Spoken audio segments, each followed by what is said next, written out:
আসসালামু আলাইকুম রহমতুল্লাহি ওবারাকাতু। সম্মানিত ইমানদার মুসলমান ভাই ও বোনেরা, দীর্ঘ এক মাস সিয়াম সাধনার পরে আমাদের সামনে পবিত্র ঈদুল ফিতর, ঈদের দিন নবী আলাইহিস সালামের পক্ষ থেকে সমস্ত মুসলমানের উপর, বালেগ পুরুষদের উপর নবী আলাইহিস সালাম ঈদের নামাজকে ওয়াজিব করে দিয়েছেন। সেই ওয়াজিবের নামাজের ক্ষেত্রে আমরা অনেকে ভুল করে থাকি। আজকে বিস্তারিত আমি আলোচনা করব। আমি সকলকে বলবো, ঈদের দিন ঈদের মাঠে যাবার আগে আজকের ভিডিওটি বুঝে শুনে শিখে তারপর আমরা প্রত্যেকেই ঈদগাহে যাব ইনশা আল্লাহ তাআলা। ঈদের নামাজের মধ্যে অতিরিক্ত 6টি তাকবীর দিতে হবে। আমরা যারা ইমাম আবু হানিফার মাযহাবকে অনুসরণ করি, ফলো করি, তাদের জন্য অতিরিক্ত 6টি তাকবীর। আর যারা ইমামে শাফি রহমতুল্লাহি আলাইহি মাযহাবকে ফলো করে তাদের জন্য 12টি তাকবীর দিতে হয়। আর যারা ইমাম আহমদ ইবনে হাম্বলের মাযহাবকে অনুসরণ করে তাদের জন্য তাকবীর দিতে হবে 11টি। যেহেতু আমরা ইমাম আবু হানিফার মাযহাবকে অনুসরণ করি, সেক্ষেত্রে আমাদের জন্য অতিরিক্ত তাকবীর দিতে হবে 6টি। তাহলে আসুন আমরা কীভাবে নামাজটা আদায় করতে হবে সঠিকভাবে নবী আলাইহিস সালামের সুন্নত অনুযায়ী আমি আজকে আপনাদের সামনে আলোচনা করব। তাহলে প্রথমে যে বিষয়টি আসে, নিয়তটা আমরা কিভাবে করব। নিয়তটা কি বাংলাতে করব না আরবিতে? সেক্ষেত্রে আমি বলবো, যারা বাংলা পারি বাংলাতে, আর যারা আরবি পারি আরবিতে। এখন আমি আরবিতে নিয়ত বলতেছি। নাওয়াইতু আন উসাল্লি লিল্লাহি তাআলা রাকাআতাই সালাতিল ঈদুল ফিতরি মা সিত্তাতিত তাকবীরাতি ওয়াজিবুল্লাহি তাআলা ইক্তাদাইতু বিহাদাল ইমাম মুতাওয়াজ্জিহান ইলা জিহাতিল কাবাতিশ শরীফাতি আল্লাহু আকবার। যারা আমরা আরবিতে পারি সহিশুদ্ধভাবে আমরা আরবি নিয়তটা করে নেব।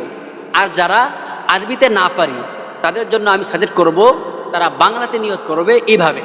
আমি ঈদুল ফিতরের ওয়াজিবের নামাজ অতিরিক্ত 6 তাকবীরের সাথে এই ইমামের পিছনে আদায় করছি আল্লাহু আকবার। তাহলে আমরা নিয়ত করে নেব, বাংলা চাইলে বাংলা, আরবি চাইলে আরবি। এখন আমরা নামাজের জন্য আমরা সকলে দাঁড়িয়ে যাব। ইমাম যখন তাকবীর দিবে আল্লাহু আকবার বলে ইমাম মুসল্লি সকলেই তাকবীর দিতে হবে আল্লাহু আকবার। এখন প্রথম তাকবীর দেওয়ার পর সকলের কাজ হচ্ছে সানা পড়া, সুবহানাকাল্লাহুম্মা ওয়া বিহামদিকা ওয়া তাবারাকা ইসমুকা ওয়া তাআলা জাদ্দুকা ওয়ালা ইলাহা গায়রুক। ইমাম মুসল্লি সকলের উপর এই সানা পড়া সুন্নাহ। আমরা সকলেই সানা পড়ব। এখন ইমাম অতিরিক্ত 3টি তাকবীর দেবে। আমরা সকলেই ইমামের সাথে সাথে আমরাও তাকবীরগুলা আদায় করব ইনশাআল্লাহ। প্রথম তাকবীর আল্লাহু আকবার বলে হাত ছেড়ে দেব। দ্বিতীয় তাকবীর আল্লাহু আকবার বলে হাত ছেড়ে দেব। তৃতীয় তাকবীর আল্লাহু আকবার বলে হাত না ছেড়ে আমরা সকলেই হাতটা বেঁধে ফেলব। ইমাম সূরা ফাতিহা পড়বে, সূরা মিলাবে।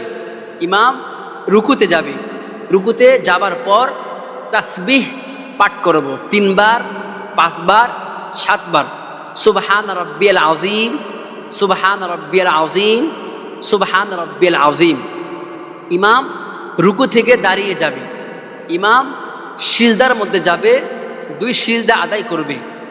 সিজদার মধ্যে গিয়ে 3 বার, 5 বার, 7 বার তাসবিহ পাঠ করব। সুবহান রাব্বিয়াল আলা, সুবহান রাব্বিয়াল আলা, সুবহান রাব্বিয়াল আলা। ইমাম দ্বিতীয় রাকাতের জন্য দাঁড়িয়ে যাবে। ইমাম সূরা ফাতিহা পড়বে, সূরা মিলাবে।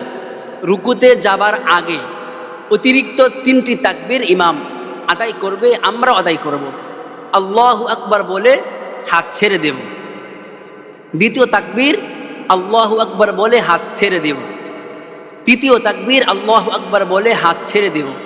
চতুর্থ তাকবীর সেটি হচ্ছে রুকুর তাকবীর। সেই ক্ষেত্রে আমরা হাত উঠাবো না, এমনি আল্লাহু আকবার বলে আমরা রুকুতে চলে যাব। ইমাম রুকুতে যাবে, আমরাও রুকুতে যাব। প্রথম রাকাতের মতো রুকুর মধ্যে তাসবিহ পড়ব, ইমাম দাঁড়িয়ে যাবে, আমরাও দাঁড়াবো। প্রথম রাকাতের মতো ইমাম 2 সিজদা করবে, আমরাও সিজদা করব। সিজদার মধ্যে তাসবিহ পাঠ করব, সুবহান রাব্বিয়াল আলা, সুবহান রাব্বিয়াল আলা। আমরা বৈঠকের মধ্যে আত্তাহিয়াতু পড়ব, দুরূদ ইব্রাহিম পড়ব। দয়মা সূরার মাধ্যমে ইমাম সালাম ফিরাবে, আমরাও ইমামকে ফলো করে আমরাও 2 সালাম ফিরাবো। 2 সালামের মাধ্যমে আমরা নামাজটা অর্থাৎ ঈদুল ফিতরে যে নামাজটা আমরা শেষ করব।